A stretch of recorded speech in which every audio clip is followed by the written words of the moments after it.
మాసః నదేవో విష్ణునా సమం నశాస్త్రం వేద నతీర్థం గంగాయా తుల్యం అనేటటువంటిది శ్లోకం ఉంటుంది. గంగా నదితో సమానమైన తీర్థం లేదు, విష్ణువుతో సమానమైన దేవుడు లేడు, వేదంతో సమానమైన శాస్త్రం లేదు. అదేవిధంగా కార్తీక మాసంతో తూగేటటువంటి మాసం మరి ఒకటి లేదు అని కూడా మనకి కార్తీక పురాణం అనేది తెలియజేస్తుంది. మరి తెలిసి తెలియక ఏదైనా పాపపు కర్మలు కానీ దోషాలు కానీ మనం చేసి ఉన్నట్లయితే ఇట్లాంటి కార్తీక మాసంలో శివాలయంలో కానీ విష్ణు ఆలయంలో కానీ ఈ విధంగా ఆరాధన చేసినట్లయితే మన పాపం అంతా కూడా క్షయమవుతుంది అనేటటువంటిది కార్తీక పురాణం ద్వారా తెలుస్తూ ఉంది. అయితే ఇక్కడ ఒక చిన్న అంశాన్ని గమనించాలి. దీపాలు వెలిగిస్తాను పాపాలు చేస్తాను అంటే అది ఎక్కడా కూడా లేదు. తెలిసి తెలియక చేసినవి భగవంతుడు క్షమిస్తాడు, కానీ మళ్ళీ అటు దీపం ఇటు పాపం, అటు దీపం ఇటు పాపం అంటే అది సమంజసం కాదు. కాబట్టి అందుకే మనకి ఈ దీపాలు కూడా వెలిగించాలి. తర్వాత ఈ దీపాలు వెలిగించేటప్పుడు కూడా 365 ఒత్తులు పెట్టి దీపాన్ని వెలిగిస్తారు. ఎందుకు అలాగే వెలిగిస్తారంటే మనం ఒకరోజు ప్రయాణాల వల్ల కానీ ఏదైనా కొన్ని కారణాల వల్ల మన ఇంట్లో మాసంలో శివాలయంలో కానీ విష్ణు ఆలయంలో కానీ వెలిగించినట్లయితే ఆ దోషం కూడా పరిహారం అవుతుంది అని మనకి శాస్త్రాలు కూడా ఒకటైనటువంటి పతంజలి మహర్షి ప్రణీత యోగ శాస్త్రంలో కూడా ఈ యొక్క దీపానికి ప్రాధాన్యతను కల్పించారు. ప్రతి మనిషికి కూడా కంటికి సంబంధించినటువంటి చత్వారము మొదలైన దృష్టి లోపం ఇట్లాంటి దోషాలు కంటికి వచ్చినటువంటి రుగ్మతలు తొలగిపోవాలంటే ఏం చేయాలంటే త్రాటకము అని ఒక ప్రక్రియ ఉంటుంది యోగ శాస్త్రంలో. త్రాటకం అంటే మనిషి ఇలా ఉపయోగించి మనం దీపాన్ని వెలిగిస్తే పర్యావరణంలోకి కూడా మరి ఏంటంటే వివిధ రకాలైనటువంటి వ్యాధులు సంభవించేటటువంటి సమయం. మనం ఆవు నేతితో నువ్వుల నూనెతో దీపాన్ని వెలిగిస్తే మరి ఈ పర్యావరణంలోకి ఆ వ్యాధి సూక్ష్మ క్రిములు మొదలైన వాటిని నిర్మూలించేటటువంటి శక్తి సత్తా ఆ దీపం ద్వారా వాతావరణంలోకి కూడా ఉద్భవించేటటువంటి అవకాశం అనేది ఉంటుంది. అందుకే ఈ విధంగా దీపాలన్నీ కూడా వెలిగిస్తూ ఉండండి అని మనకి సనాతన సాంప్రదాయంలో కూడా తెలియజేయడం జరిగింది. దీపాలు కూడా ఎక్కడ వెలిగించాలి? ఇంట్లో వెలిగించవచ్చు, ఆరు బయట కానీ శివాలయంలో కానీ తులసి కోట వద్ద కానీ నదీ తీరాలలో కానీ ఆ విధంగా కూడా దీపాలను మనం కల్పించడం జరిగింది. కాబట్టి ఇప్పటి నుంచి కూడా ఎప్పుడు కూడా దీపాలు వెలిగించాలి. ఈ దీపాలు ఇంకా ఏంటంటే మన సాంప్రదాయంలో నదీ తీరాలు కానీ పుష్కరిణీలు ఉండేటటువంటి చోట కానీ దీపాలు వెలిగిస్తారు. ఉండాలి. అక్కడ చీకటిగా ఉంది, అక్కడ ఉన్నటువంటి చీకటి నేను ముట్టించి పరాల వాళ్ళకు కూడా ఇటువంటి విషయాలు తెలియజేయాలి. అదేవిధంగా ఇక్కడ చూసినట్లయితే మరి నిర్వాహకులు ఛత్రపతి శివాజీ కల్చరల్ ట్రస్ట్ వారు మరి గొప్పగా ఈ కార్యక్రమాన్ని నిర్వహిస్తూ ఉన్నారు. చాలా అధ్యక్షులు శ్రీ సింగారం సరళ శ్రీనివాస్ గారు, శ్రీమతి సింగారం వాణి యాదగిరి నివాస్ గారు మరి ఈ అదేవిధంగా నిర్వహణ చేస్తున్నటువంటి వారు. మరి ఇక్కడ కూడా ప్రాంగణం కూడా చూసినట్లయితే కొంతమందిలో శివుడు అంటే గొప్ప అని విష్ణు అంటే తక్కువ అనేటటువంటి భేదభావం కూడా అక్కడక్కడ కనిపిస్తూ ఉంటుంది. కానీ ఇక్కడ ప్రాంగణం చూసినట్లయితే మధ్యలో శివుణ్ణి పెట్టారు. అటు ఇటు ఏంటంటే మరి ఒకవైపు గరుత్మంతుడు ఇంకొక వైపు హనుమంతుని పెట్టారు. అంటే ఏంటంటే ఇక్కడ మత సామరస్యం అంటే శివస్య హృదయం విష్ణు విష్ణోశ్చ హృదయం శివ మనకు సంధ్యావందన మంత్రాల్లో వస్తుంది. శివుని హృదయంలో ఉన్నటువంటి వారు విష్ణువు, విష్ణు హృదయంలో ఉన్నటువంటి వారు శివుడు. జ్ఞానం అంటారు, ఉపన్యాసాలు చెప్తారు, మైకులు పట్టుకుంటారు, మీరు కూడా శ్రవణం చేస్తూ ఉంటారు. జ్ఞానం అంటే ఏమిటి? జగద్గురు ఆదిశంకరాచార్య వారు వ్రాసినటువంటి ప్రకరణ గ్రంథాల్లో ఒక చిన్న శ్లోకంలో ఒక వాక్యం చెప్పారు. అభేద దర్శనం జ్ఞానం సంసారో భేద దర్శనం అని చెప్పారు. జ్ఞానం అంటే ఏమిటంటే అతన్ని గౌరవించాలి, ఇతన్ని పక్కకు పంపించాలి అనేటటువంటి భేద దృష్టితో చూడటం ఏదైతుందో దీని పేరే అజ్ఞానం. మరి జ్ఞానం అంటే ఏమిటి?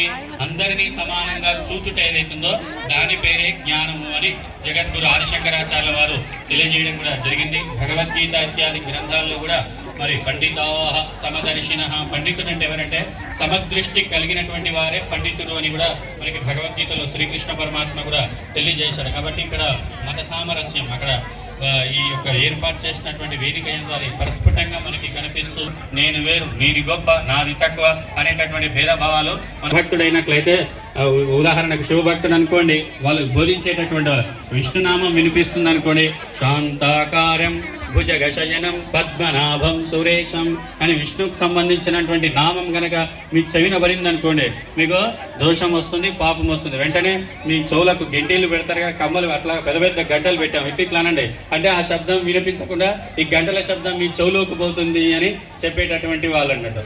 అట్లా ఉండొద్దు అన్నాడు. భగవంతుడంతా కూడా ఒక్కటే అని ఎప్పుడైతే తెలుసుకున్నామో మరి అప్పుడు మనకి ఏకం సత్ విప్రాహ బహుధా వదంతి అన్నట్టు మరి ఒకడే అయినటువంటి ఆ భగవంతుణ్ణి వివిధ రూపాల్లో అర్చన రూపంలో కానీ తర్వాత అభిషేక రూపాల్లో కానీ కీర్తన రూపంలో కానీ వివిధ రకాలుగా అర్చిస్తూ ఆరాధిస్తూ ఆ భగవంతుని యొక్క అనుగ్రహాన్ని పొందేందుకు ప్రయత్నం చేయాలి. అదేవిధంగా ప్రస్తుత కాలంలో ఇటువంటి కార్యక్రమాల యొక్క ఆవశ్యకత ఎంతగానో ఉంది.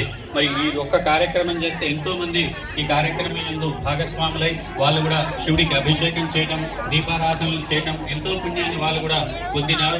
ఇంత పెద్ద కొన్ని వేలు లక్షల రూపాయలు ఖర్చు పెట్టి ఈ కార్యక్రమాన్ని నిర్వహించారు. మరి నిర్వహిస్తే ఈ యొక్క ఫలం అంతా కూడా వీళ్ళిద్దరికీ వెళ్ళిందా?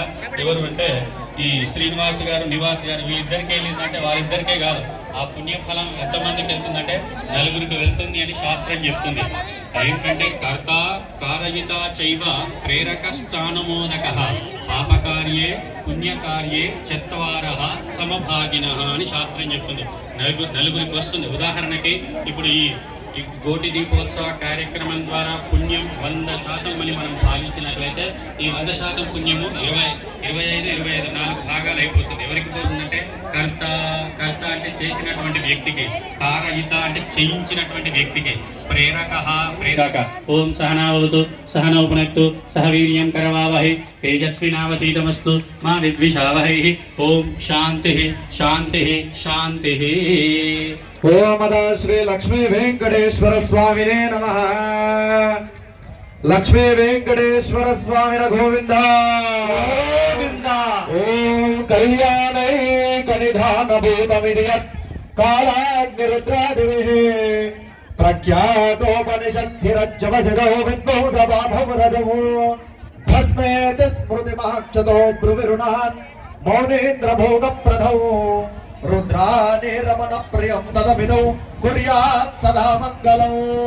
सावधान भजन्त्री गट्टी मेलौ शुभ मुहूर्ते सावधान शुभ लग्ने सावधान श्री भ्रमराम्बिक समेत मल्लिकार्जुन ध्यान सावधान. नंदीशो नरवाहनो नरवरो नारायणो नर्मदा नाना मंगल गीत वाद्य निलयो नागांतको नारद नक्षत्रो नाना मंगल. शुभ मुहूर्ते सावधान शुभ लग्ने सावधान श्री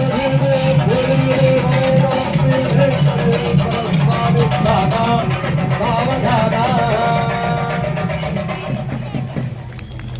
गांडीवं गरुडध्वजो गणपतिर्गंगाधरो गौतमो गौरीशो गवगृहं गृहपतिर्गोवर्धनो गोकुलम् गौरी श्रीमयि गोपतिर्गृहपतिर्गोदावरी गोधरी गान्धारी गदगामिनी गजरिप कुर्वन्तु मङ्गलो. सावधाने रघुने सावधान शुभ मुहूर्ते सावधान श्री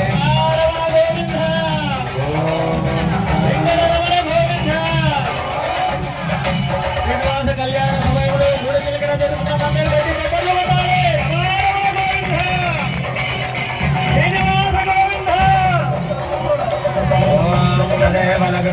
దీపారాధన చేసేందుకు అది శివానుగ్రహంతో ఆల్రెడీ ప్రారంభించేశారు మహిళా మూర్తులు. మహిళలదే చేయవస్తూ మళ్ళీ లేడీస్ ఫస్ట్ అన్నారు కాబట్టి ముందు మీరు నిర్వహిస్తున్నారు. కార్తీక దీపోత్సవం బ్రహ్మాండంగా అయ్యేందుకు సాధించిన దీపోత్సవం ప్రారంభించండి. కార్తీక జ్యోతి దీపోత్సవం క్రమ సంతానిత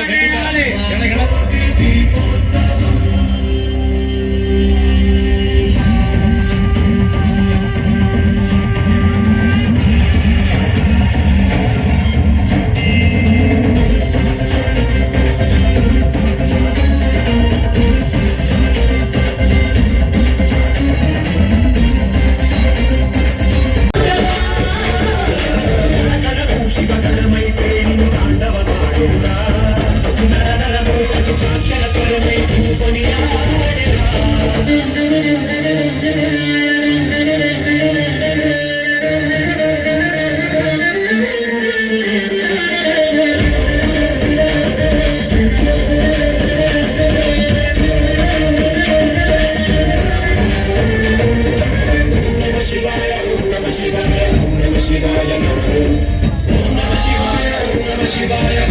శివాయ నమో శంభో